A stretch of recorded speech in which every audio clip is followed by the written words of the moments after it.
Once again, there is a lot of Star Wars hype this holiday season. My parents are running a marathon through the movies, and as you can see, they're zoned into The Empire Strikes Back. And we'll have some Star Wars ornaments to go on our tree once they arrive. So, to go along with this, I'm playing Star Wars, Masters of Teräs Käsi. Or is it Teräs Käsi? Who cares?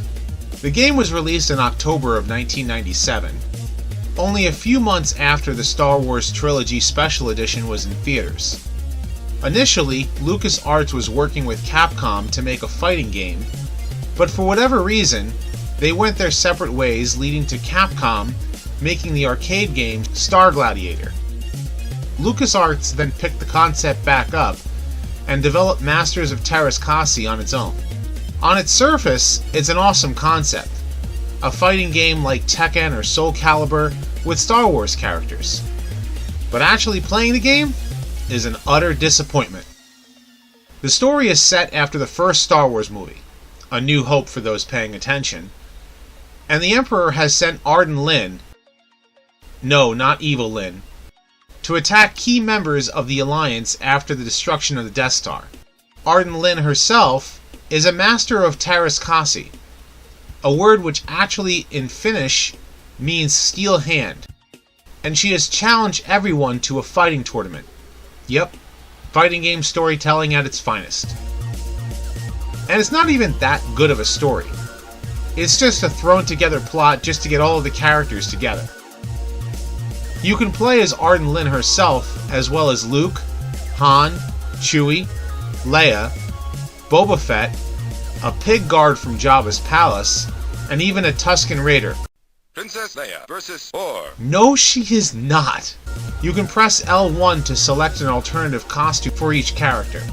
Playing arcade mode has you choose one of 8 selectable characters, and then fight the other 7 until you face Darth Vader at the end. Standard fare for a fighting game. Beating the game gives you poorly rendered FMV endings, and meeting certain requirements allows you to unlock 5 more characters as well, including Vader, a Stormtrooper, a wannabe Boba Fett, Slave Leia, and Mara Jade. Now, if you're not familiar with her, she's Luke's wife in the expanded universe, and they have a son named Ben, who is not Kylo Ren. She's also cool because before Mace Windu was even created as a character, she uses a purple lightsaber. Of course, this game and the entire expanded universe are no longer canon, so we might see a variation of her in Forces of Destiny, or they might drop the whole concept altogether. Graphically, the game looks dated even for late 1997 standards. While the backgrounds give great locations from different places within the original trilogy, they sometimes look like cardboard cutouts pasted together. The character models themselves also suffer from rigid edges and choppy movement.